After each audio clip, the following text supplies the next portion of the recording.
Welcome to the online platform of Rouse Academy for Competitive Exams, and I Pragya Pandey welcome you all to our very special series on daily news review. बात करते हैं आज के महत्वपूर्ण articles के बारे में। सबसे पहले चर्चा करेंगे हम UNRWA फंडिंग्स को लेकर।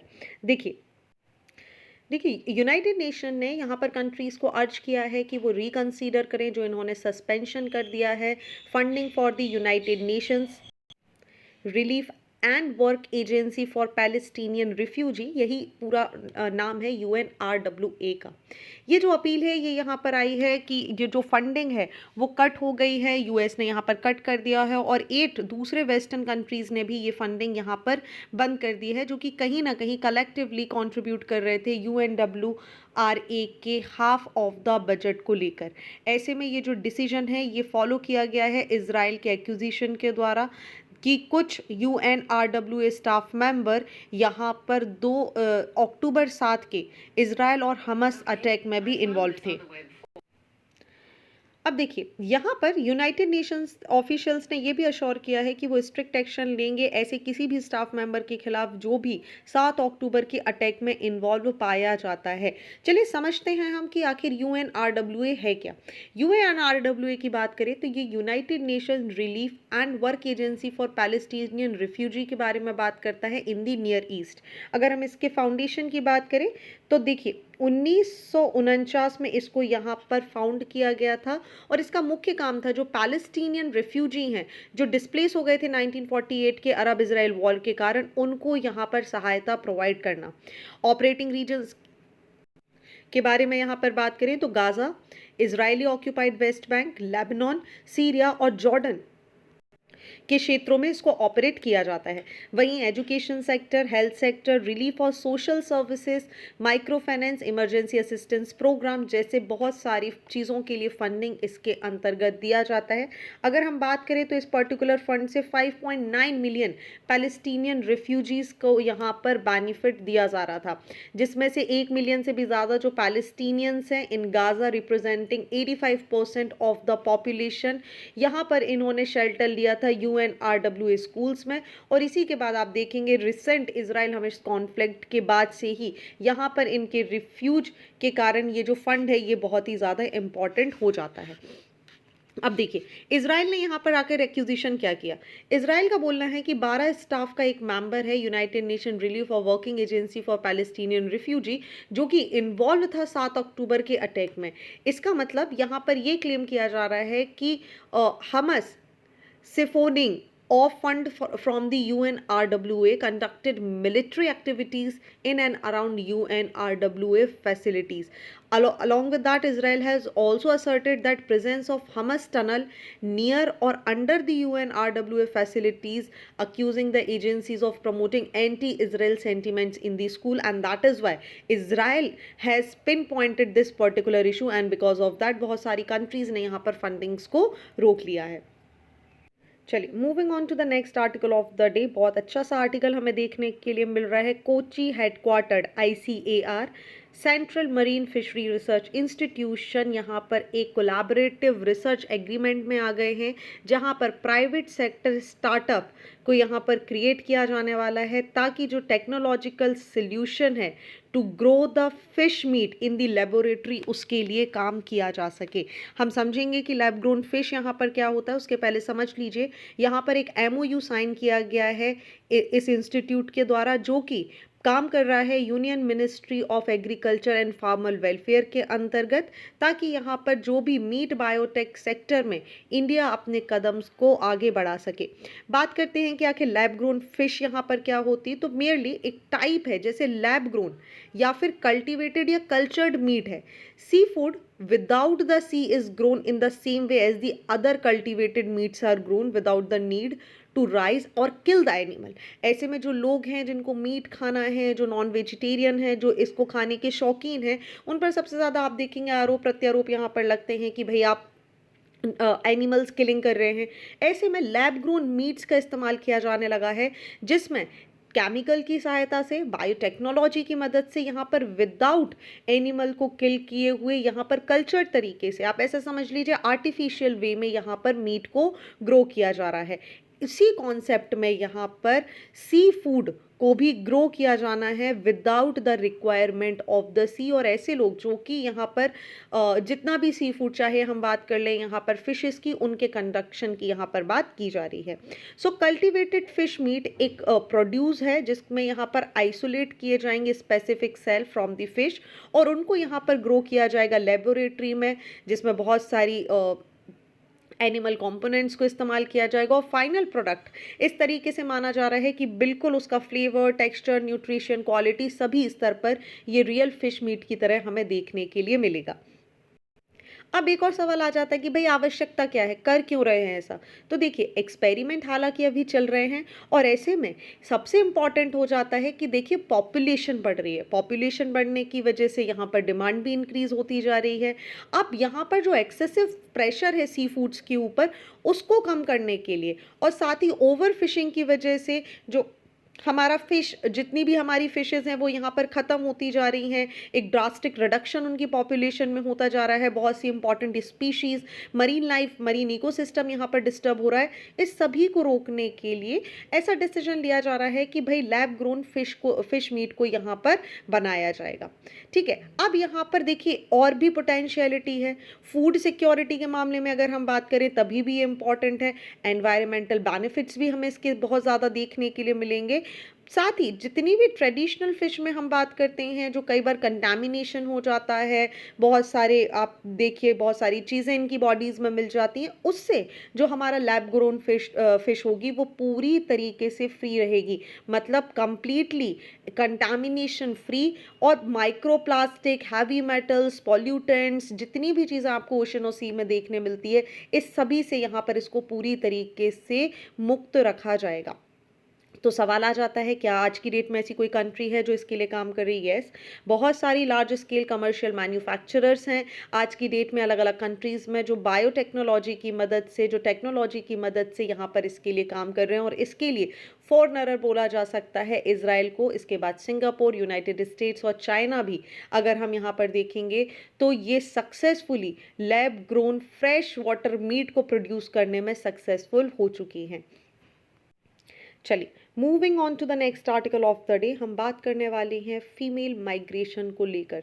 देखिए फीमेल माइग्रेशन मतलब ये कहीं ना कहीं इंटरनल माइग्रेशन का पार्ट है। जैसे हमें पता है इंटरनेशनल माइग्रेशन हो सकते हैं और इंटरनल माइग्रेशन भी हो सकते हैं। दैट मीन्स देखिए इंटरनल माइग्रेशन अपने आप में एक बहुत ही क्रिटिकल एस्पेक्ट है फिजिकल या सोशल ट्रांजिशन को लेके, जब हम भारत में इस समय बात कर रहे हैं।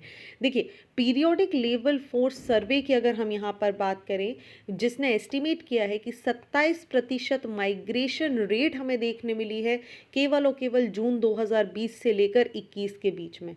वहीं अगर हम यहाँ पर बात करें तो ये अपने आप में एक कंसर्निंग फैक्टर है, क्योंकि इंडिया में डिक्लाइन हो रहा है female labour force participation rate, जिसकी वजह से क्वेश्चन भी अराइज हो रहे हैं कि क्या पोटेंशियल एम्प्लॉयमेंट बैरियर यहाँ पर माइग्रेंट्स वुमेन को फेस करने पड़ रहे हैं। अलॉन्ग विद दैट अगर हम बात करें तो नॉर्मेटिव लिटरेचर की अगर हम बात करें तो मेल डोमिनेटिव नैरेटिव हमें देखने के लिए मिल रहा है। वहीं साथ में कहीं ना कहीं वर्किंग एज वुमेन जो माइग्रेंट पूल में हमें देखने के लिए मिल रही हैं, उसके बारे में भी हम यहाँ पर बात करेंगे। और इसी सारे कॉन्टेक्स्ट में सबसे पहले बात करनी होगी नेशनल सर्वे और इनएक्यूरेसी को लेकर। नेशनल सर्वे जैसे PLFS यहाँ पर एक वैल्यूएबल डेटा प्रोवाइड कर देते हैं फीमेल माइग्रेंट्स को लेकर, लेकिन प्रेजेंट सिचुएशन की अगर हम बात करें तो ये कहीं ना कहीं इनअप्रोप्रिएट हमें देखने के लिए मिलती है। इस सर्वे की अगर हम बात करें तो प्राइमरी ये केवल और केवल माइग्रेशन जो देखने के लिए मिलते हैं उसके बारे में बात करता है, जिसमें से सबसे पहला फैक्टर है मैरिज, जिसकी वजह से केवल और केवल अगर आप बात करेंगे तो सबसे बड़ा प्रतिशत अराउंड 81% जो महिलाएं हैं वो एक स्थान से दूसरे स्थान पर माइग्रेट कर जाती हैं। वहीं फैमिली माइग्रेशन की अगर हम बात करें तो लगभग 10% महिलाएं फैमिली माइग्रेशन का पार्ट बनती हैं। एम्प्लॉयमेंट को लेकर केवल और केवल 2.42% महिलाएं, और एजुकेशन अपॉर्चुनिटी को लेकर सबसे कम 0.48% फीमेल्स ही माइग्रेशन करती हैं। हालांकि अगर हम सेकेंडरी मोटिवेशंस की बात करें जैसे क्लाइमेट शॉक्स, फूड इनसिक्योरिटी, ये सारी चीज़ें भी यहाँ पर माइग्रेशन के लेकर बहुत इंपॉर्टेंट हो जाती हैं। जिसके बारे में इस पर्टिकुलर डेटा में कोई भी बात नहीं की जा रही। वहीं अगर हम माइग्रेंट्स वुमेन एम्प्लॉयमेंट स्टेटस की बात करें तो पीएलएफएस का डेटा यहाँ पर ये भी इंडिकेट करता है कि लगभग 3 quarter of women's, migrant women's की बात करें तो ये अनएम्प्लॉयड है। वहीं 14% सेल्फ या वेज एम्प्लॉयड आपको देखने मिल जाएंगी और 12% इसमें से कैजुअल लेबर में शामिल है। ये जो डेटा है ये डेटा कलेक्ट किया गया था कोविड-19 पैंडेमिक के दौरान, जिसकी वजह से आप देखेंगे एक लो नंबर ऑफ रिप्रेजेंटेशन भी यहाँ पर देखने के लिए मिलता है। सो हम ये भी बोल सकते हैं कि कहीं ना कहीं एक जो बिगर पिक्चर है वो यहाँ पर अभी भी मिसिंग है। वहीं बहुत सारे डेटाज ये भी सजेस्ट करते हैं कि जो माइग्रेंट्स वुमेन है इनका सबसे ज़्यादा इंगेजमेंट हमें कैजुअल एम्प्लॉयमेंट सेक्टर जैसे एग्रीकल्चर, कंस्ट्रक्शन, डोमेस्टिक हेल्प जैसी जगह पर देखने के लिए मिलते हैं, जिसको पीएलएफएस के इस ऑफिशियल डेटा में कहीं पर भी डिस्कस नहीं किया गया है। चलिए बात करें अगर हम कि चैलेंजेस क्या हैं फॉर्मल लेबर फोर्स एंट्री को लेकर, तो देखिए बहुत सारे बैरियर्स हमें यहाँ पर देखने के लिए मिल जाते हैं, जिसमें सबसे बड़ा चैलेंज हो जाता है माइग्रेंट वुमेन को लेकर, जिसमें अगर आप देखेंगे तो potentially rooted insufficient human and social capital की यहाँ पर बात की जाती है। पीएलएफएस डेटा की बात करें तो ये रिवील करता है कि 85% अगर महिलाओं की बात कर रहे हैं they have less than 10 years of education, जिसके कारण आप देखेंगे जो इनके एम्प्लॉयमेंट अपॉर्चुनिटीज़ को बहुत ज़्यादा हैम्पर करता है। वहीं माइग्रेंट वुमेन्स की अगर हम बात करें जिनके सिमिलर एजुकेशन लेवल है to the non migrant counterpart, यहाँ पर उनको एक प्रपोर्शनल अंडर एम्प्लॉयमेंट भी देखने के लिए मिल रहा है, which means whatever they are capable of they are getting lesser than that. ऐसे में दूसरा एक और फैक्टर भी हमें बात करना होगा कि फीमेल्स की जब हम बात करते हैं तो लिमिटेड सोशल नेटवर्क माइग्रेशन के बाद कहीं ना कहीं इस चैलेंज को और ज़्यादा वाइडन कर देता है।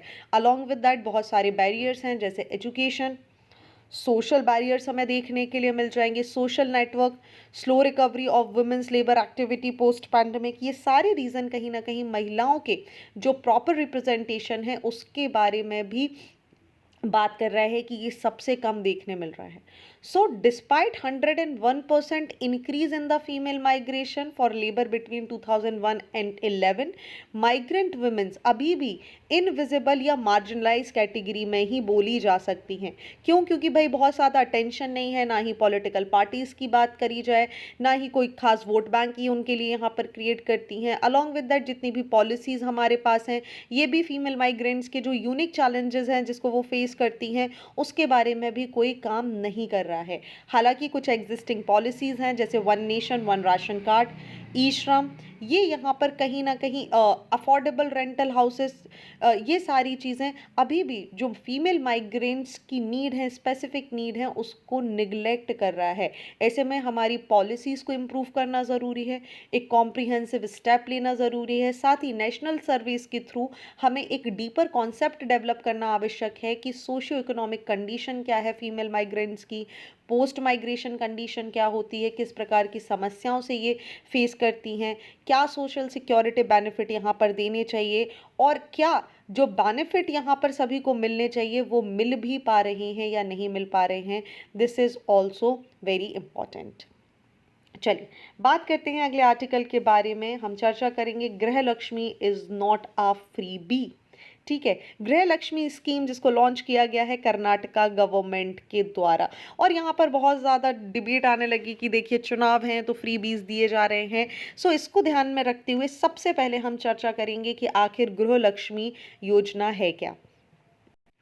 देखिए गृह लक्ष्मी योजना जो है ये एक वेलफेयर प्रोग्राम है इकोनॉमिकली डिसएडवांटेज ग्रुप के लिए। इस स्कीम के अंदर क्या किया जाएगा, एक मंथली कैश ट्रांसफ़र लगभग 2,000 रुपये का प्रत्येक महिला के खाते में जो कि below poverty line house hold के नीचे देखने का के लिए आपको मिलेगी कर्नाटका में, उनको यहाँ पर दिया जाएगा एक मंथली ट्रांसफ़र, जिसके हिसाब से अगर बात करें तो 1.36 करोड़ की आबादी को ये केटर करेगा और लगभग 32,000 करोड़ रुपए यहाँ पर खर्च होने वाले हैं। सो मेन स्ट्रीम इकोनॉमिक और निगलेक्टेड वुमेन्स को, जिनको यहाँ पर निगलेक्ट कर दिया जाता है, जिनके साथ जो यहाँ पर अनपेड हैं, डोमेस्टिक कोर्स में हैं या जो खुद की केयर नहीं कर पा पा रही हैं, ऐसे में उनको अपनी केयर करने के लिए इस तरीके का एक अमाउंट यहाँ पर प्रोवाइड किया जा रहा है। सो एक सिग्निफिकेंट कहीं ना कहीं हम इसको स्टेप बोल सकते हैं उन महिलाओं के लिए जो अनपेड वर्कर में हैं, ठीक है, specially in the urbanised area या जो एजिंग पॉपुलेशन के पार्ट है,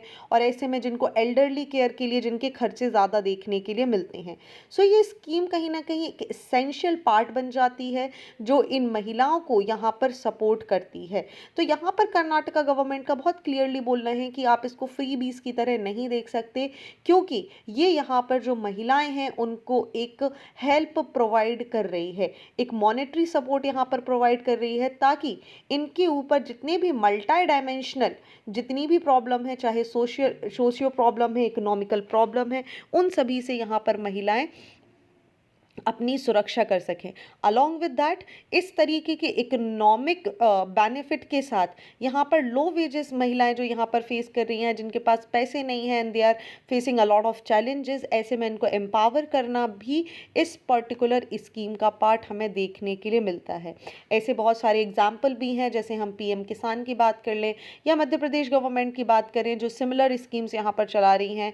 यहाँ पर इस पर्टिकुलर पॉइंट को लेकर कर्नाटका गवर्नमेंट ने बहुत क्लियरली बोला है कि ये सिर्फ और सिर्फ एक फ्रीबी नहीं है, बल्कि अगर आप ओवरऑल पॉइंट ऑफ व्यू से बात करेंगे तो जेंडर इनइक्वालिटी को दूर करना, विमेन एम्पावरमेंट के लिए, सोशल सिक्योरिटी को ध्यान में रखते हुए अगर हम बात कर रहे हैं डोमेस्टिक वायलेंस को खत्म करने को लेकर, सारे कॉन्टेक्स्ट में अगर आप देखेंगे तो गृह लक्ष्मी योजना एक बेनिफिट फॉर ऑल की तरह यहाँ पर काम कर रहा है।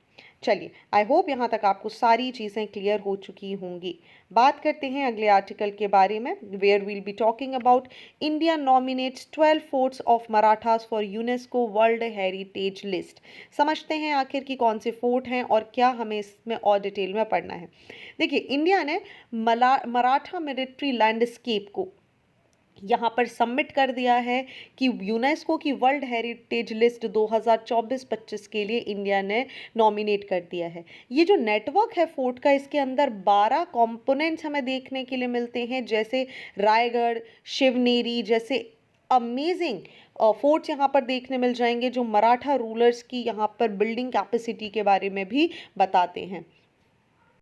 अब देखिए, 17 से 19वीं शताब्दी के बीच में इनको जब बनाया गया था तो ये बहुत ही अमेजिंग लैंडस्केप, आपने कई बार वीडियोस में भी देखा होगा, एकदम खड़ी चढ़ाई पर इनको बनाया जाता है, ताकि जो इनका एक्सेप्शनल फोर्टिफिकेशन है, जो मिलिट्री सिस्टम है, उसको कहीं ना कहीं ये डिपेक्ट करते हैं।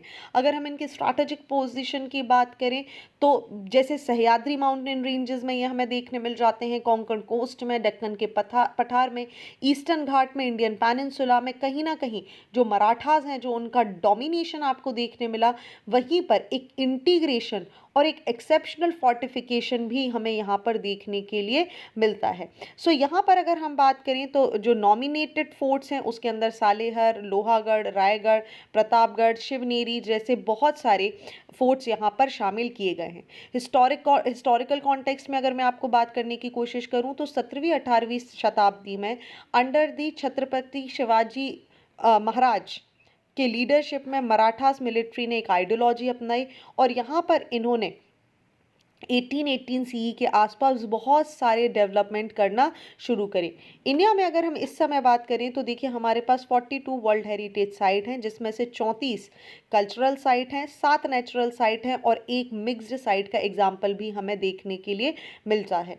अगर हम मराठा मिलिट्री लैंडस्केप की बात करते हैं तो ये 6th कल्चरल प्रॉपर्टी यहाँ पर हो जाती है, nominated from the Maharashtra and was previously included in the tentative list of world heritage site also. बात करते हैं कि आखिर यूनेस्को वर्ल्ड हेरिटेज साइट क्या है और हमें इसके बारे में क्या पता होना चाहिए।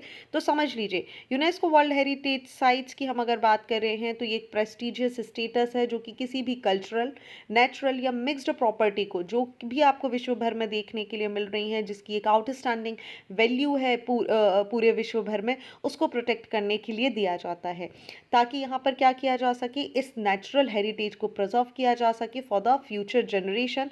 साथ ही इंटरनेशनल कोलैबोरेशन के साथ इनको सुरक्षा भी दी जा सके। सिलेक्शन क्राइटेरिया क्या होते हैं, तो देखिए, प्रॉपर्टीज़ को नॉमिनेट करने के लिए for the world heritage list यहाँ पर कुछ स्पेसिफिक क्राइटेरियाज को भी डिस्कस किया जाता है। पहला, एक मास्टरपीस हो ह्यूमन क्रिएटिविटी जीनस का, एक्सेप्शनल टेस्टिमोनी रखता हो कल्चरल ट्रेडिशन या सिविलाइजेशन को लेकर, डायरेक्टली या टेंजिबली कहीं ना कहीं ये किसी ना किसी लिविंग ट्रेडिशन के साथ एसोसिएट रहा हो, एक यूनिक और एक्सेप्शनल नेचुरल फिनोमिना हो, एक आउटस्टैंडिंग एग्जाम्पल क्रिएट करता हो when it comes to ecological and biological process. और इसी को ध्यान में रखते हुए यूनेस्को के अंदर 3 तरीके की हेरिटेज लिस्ट को बनाया गया है, कल्चरल, नेचुरल और मिक्स्ड हेरिटेज साइट।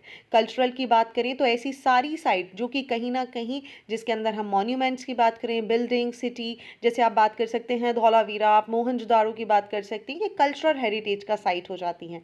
वहीं नेचुरल हेरिटेज की बात करें तो जो नेचुरल वैल्यू हैं, जैसे रिजर्व्स हो सकते हैं, इकोसिस्टम हो सकते हैं, जियोलॉजिकल फॉर्मेशन जैसे वेस्टर्न घाट्स हमारे, वो आपको नेचुरल हेरिटेज साइट का पार्ट देखने मिल जाएंगे। वहीं मिक्स्ड की बात करें तो ऐसी साइट्स जहां पर दोनों कल्चरल और नेचुरल सिग्निफिकेंस हमें देखने के लिए मिलती हैं, ये इसके अंदर आपको पार्ट देखने के लिए मिल जाएंगे। ओके, चलिए बात करते हैं अगले आर्टिकल के बारे में। After 4 years of survey, India's snow leopard count put at 718. India ने देख लिया अपनी ग्राउंड ब्रेकिंग 4 साल की लंबा एक एस्टिमेशन एक्सरसाइज यहाँ पर कंप्लीट कर ली है for the snow leopard population, और इससे पता चला है कि हमारे पास 718 एल्यूसिव कैट्स, वाइल्ड कैट्स हमारे पास मौजूद हैं। ये अपने आप में पहली बार किया गया सर्वे है जो कि स्नो लेपर्ड के स्टेटस के बारे में बात करता है। सो हम इस तरीके से भी बोल सकते हैं कि आज की डेट में इंडिया 718 स्नो लेपर्ड्स का होम है, जो कि अपने आप में एक बहुत बड़ा माइलस्टोन है इस एल्यूसिव स्पीशीज़ को लेकर। चलिए, रीजनल ब्रेकडाउन के हिसाब से अगर हम बात करें किस क्षेत्र में कितना हमें रिप्रेजेंटेशन देखने के लिए मिला है, तो Ladakh again highest concentration create करता है स्नो लेपर्ड्स के मामले में, और 477 स्नो लेपर्ड्स आपको यहाँ पर देखने मिलेंगे। इसके बाद उत्तराखंड में 124, हिमाचल प्रदेश में 51, अरुणाचल प्रदेश में 36, सिक्किम में 21 और जम्मू कश्मीर में 9 आपको देखने के लिए मिलेंगे। सो अगर हम बात करें इंडिया, तो इंडिया विश्व भर में 10 से 15% endangered cat which is the snow leopard उसका पॉपुलेशन क्रिएट करता है। सर्वे कैसे किया गया, देखिए कैमरा ट्रैप यहाँ पर किए गए, ट्रेल सर्विस यहाँ पर किए गए, ठीक है। अलॉन्ग विद दैट जो टाइगर सर्विस के जैसे मिलते जुलते जितने भी सर्विसेज हैं उनको भी यहाँ पर कंडक्ट किया गया है। चलिए बात करते हैं हम डायरेक्टली स्नो लेपर्ड्स के बारे में, इनकी इंपॉर्टेंस क्या है, क्या हमें इनके बारे में जानना है। Let's understand each and everything in detail. चलिए, स्नो लेपर्ड्स जिनका साइंटिफिक नाम पैंथेरा यूनिका भी है, ये जीनस पैंथेरा फैमिली फेलिडिया से बिलोंग करते हैं। कॉमनली अगर हम बात करें तो they referred to as the ounce. It is a large cat species native to the mountainous region of the central and south Asia. अगर हम IUCN की बात करें तो ये यहाँ पर रेड लिस्ट का पार्ट है क्योंकि इनकी पॉपुलेशन लगातार कम होती जा रही है, और साथ ही ये वल्नरेबल कैटेगरी में भी हमें देखने के लिए मिलते हैं। अलॉन्ग विद दैट अगर हम बात करें तो साइट्स के अपेंडिक्स 1 का ये यहाँ पर पार्ट बन जाते हैं, और India wild life protection act 1972 के शेड्यूल 1 में इनको यहाँ पर रखा गया है। ग्लोबल एस्टिमेशन के हिसाब से अगर हम बात करें तो ये 10,000 से भी कम है, और प्रोजेक्शन माना जा रहा है कि 2024 तक जो इनकी पॉपुलेशन है ये डिक्लाइन हो जाएगी। हैबिटेट की बात करें तो ये यहाँ पर फ्रेगमेंटेशन डिस्ट्रीब्यूशन हमें इनका देखने मिलता है। जितने भी माउंटेनियस रीजन हो जाते हैं जैसे हिमाचल प्रदेश, लद्दाख, उत्तराखंड, सिक्किम के क्षेत्र में आपको ये देखने के लिए मिल जाएंगे। थ्रेट्स की बात करें तो देखिए नेचुरल प्रे यहाँ पर ख़त्म होना, अलॉन्ग विद दैट मैन और ह्यूमन कॉन्फ्लिक्ट, इलीगल ट्रेड जैसी बहुत सारी चीज़, और साथ ही इनका जो फर एंड बोन्स है उसको भी यहाँ पर एक स्थान से दूसरे स्थान पर ट्रेड करने को लेकर आप देखेंगे पोचिंग वगैरह के कारण इनकी जो जनसंख्या है ये ख़त्म होती जा रही है। बात करें कि क्या हमारे द्वारा, हमारी सरकार के द्वारा कोई इनिशिएटिव यहाँ पर लिया जा रहा है इनको प्रोटेक्ट करने के लिए, तो देखिए गवर्नमेंट ऑफ इंडिया ने आइडेंटिफाई किया है स्नो लेपर्ड को एक फ्लैगशिप स्पीशी के रूप में, जो कि हाई एल्टीट्यूड हिमालयन रीजन में देखने के लिए मिलती है। इसी के साथ इंडिया ने partly to the global snow leopard and ecosystem projection which is the GSLEP program, इसके अंतर्गत भी 2013 से इंडिया इसका पार्ट बना हुआ है। along with that हिमाल संरक्षक, ये कम्युनिटी वॉलंटियर प्रोग्राम भी यहाँ पर क्रिएट किया गया है ताकि स्नो लेपर्ड्स को प्रोटेक्ट किया जा सके, और जो कि 2020 से चल रहा है। अलॉन्ग विद दैट 2019 में फर्स्ट नेशनल प्रोटोकॉल इंट्रोड्यूस किया गया था, जहाँ पर स्नो लेपर्ड्स का जो पॉपुलेशन है उसको भी यहाँ पर बढ़ाने की बात की जा रही है। Along with that project snow leopard, जिसको 2009 में लॉन्च किया गया था, ताकि इंक्लूसिव यहाँ पर एक जो पार्टिसिपेशन है स्नो लेपर्ड्स का उसको बढ़ाया जा सके। सो हम इस तरीके से भी समझ सकते हैं कि स्नो लेपर्ड आज की डेट में 21 critically endangered species recovery program का भी पार्ट बना हुआ है, जो कि ministry of environment and forest climate change के द्वारा लॉन्च की जाती है। Okay, along with that snow leopard conservation breeding program भी यहाँ पर चालू किया गया है in the Padmaja Naidu Himalayan zoological park, जो कि दार्जिलिंग वेस्ट बंगाल में देखने के लिए मिलता है। तो ये सारे महत्वपूर्ण पॉइंट हैं, आपको याद रखने हैं। Do not forget anything. सारी चीज़ें आपके लिए बहुत ही महत्वपूर्ण हो जाती हैं। चलिए, तो ये थे आज के महत्वपूर्ण आर्टिकल। आई होप आपको सारी चीज़ें क्लियर हो चुकी होंगी। बात करते हैं मेंस के क्वेश्चन ऑफ द डे के बारे में। सबसे पहला सवाल यहाँ पर बात कर रहा है विमेन वर्कफोर्स को लेकर, और दूसरा सवाल फाइनेंशियल असिस्टेंस स्कीम के बारे में यहाँ पर है। What all you have to do, just write the answer, click the photograph and upload it on our website, जिसका लिंक आपको डायरेक्टली मिल जाएगा। साथ ही आपको डीएनआर से संबंधित किसी भी प्रकार का डाउट है, कोई क्वेश्चन है, कोई क्वेरी है, तो आप मुझे pragyaPandey@rousacademy.in पर मेल भी कर सकते हैं। So thank you for watching this video. Do not forget to hit like button, comment your valuable feedback and also press the subscribe button to never miss any updates. Thank you and see you soon.